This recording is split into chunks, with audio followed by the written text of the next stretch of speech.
Hallo liebe Leute, ich melde mich heute aus den Eisenwurzen. Das ist eine Region, die über mehrere Bundesländer geht, Niederösterreich, Oberösterreich und die Steiermark. Konkret bin ich im Moment noch in Scheibs, das wird sich bald ändern. Hinter mir seht ihr die evangelische Heilandskirche in Scheibs. Wie ihr seht, ein schönes Gebäude, aber nicht allzu groß, weil der Anteil der Evangelischen in dieser Gegend nicht besonders groß ist. Deshalb passt die ganz gut. Das war früher anders. Und diese Tatsache, dass früher hier ganz viele Evangelische gelebt haben und heute nur noch ganz wenige, und die Gründe dafür sind für mich Anlass, heute darüber nachzudenken, was sind eigentlich die Gründe dafür, aus der Heimat wegzugehen. Denn selbst wenn es jetzt eine schwere Zeit ist, sind wir ja da bisher noch nicht drauf gekommen, jetzt das Land zu verlassen. Es geht gleich weiter an einem Hotspot der evangelischen Kirchengeschichte in Graeston.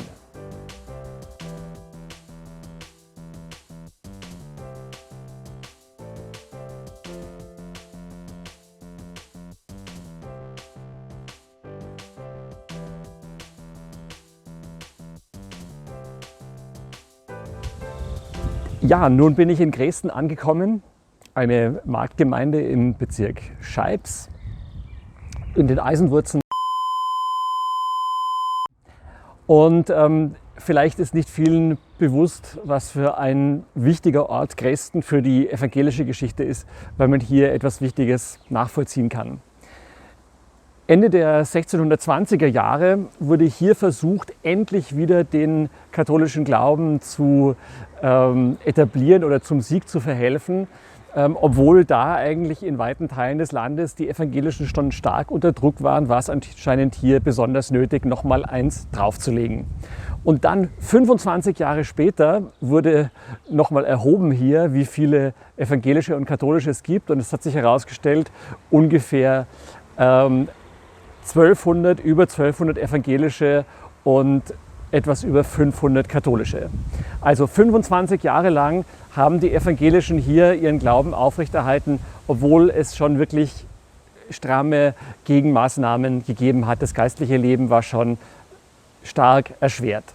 Und dann erst in den 1660er Jahren haben sie angefangen auszuwandern. Und man konnte nachweisen, ungefähr 600 Graesdener, evangelische Graesdener sind von hier nach Westmittelfranken gegangen, also die Gegend, in der ich geboren und aufgewachsen bin.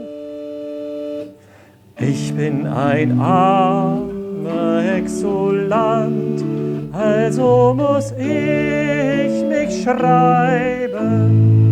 Man tut mich aus dem Vaterland, um Gottes Wort vertreiben. Wieso erzähle ich euch das und was hat das mit der Corona-Krise zu tun? Denn ohne Corona-Bezug ist ja im Moment eigentlich gar nicht schön, was man erzählt. Es muss ja einen Bezug haben, und es hat auch einen. Wir haben in den letzten Wochen erlebt, wie ein Land oder die ganze Welt in eine massive Krise gerät. Alle Geschäfte waren zu, tatsächlich Massenarbeitslosigkeit oder in Kurzarbeit die Leute. Also wirklich, man hatte das Gefühl, es bricht eine echte Not aus. Und trotzdem ist keiner auf die Idee gekommen zu sagen, oh, wir gehen jetzt weg, sondern alle sind aus allen Erdteilen in ihre Länder heimgeflogen worden und haben gesagt, natürlich sind wir zu Hause, dort ist es am sichersten. Was das Beispiel der Evangelischen aus Graeston und jetzt unser Beispiel von einer erlebten Krise zeigt, wie gesagt, meine Generation hätte ja eigentlich nicht damit gerechnet, dass wir jemals eine ernsthafte Krise erleben werden. Was ich sagen möchte, es muss schon ganz dramatisch sein, damit man auf die Idee kommt, die Heimat zu verlassen. Die Evangelischen haben 25 Jahre lang hier ihr Ding durchgezogen, obwohl sie schon massiv unter Druck waren. Und dann sind sie eben gegangen und manche sind wieder zum katholischen Glauben konvertiert. Das ist das, was mich an der Flüchtlingspolitik, die ich als Pfarrer ja nicht lösen kann und auch nicht muss, Aber was mich da immer wahnsinnig ärgert, ist, dass so getan wird, als würden Leute ihre Heimat verlassen, weil ihnen nichts Besseres einfällt oder weil es ihnen fad ist oder weil es bequemer ist woanders. Bis man die Heimat verlässt, muss es wirklich extrem weit fehlen.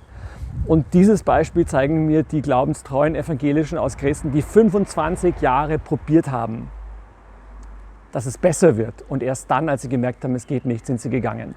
Und wir merken jetzt, natürlich geht niemand in dieser Krise, wo wir sicher sind, sie geht vorüber. Aber wer weiß, wie lange es und wie schlecht es sein muss, bis man dann selber auswandern würde. Muss ich gleich das Elend fort, so will ich mich nicht wehren. Ich hoffe, Gott wird mir auch dort viel gute Freund bescheren. Wenn wir dann bald auch noch andere Themen haben als dieses Virus, denn dann wird es wieder darum gehen, um die auch großen globalen Probleme, wo wir nicht alle gleich aufgestellt sind. Bei diesem Virus sind wir ja alle betroffen auf der ganzen Welt, aber in manchen Ländern ist es eben immer schlecht und in anderen ist es besser.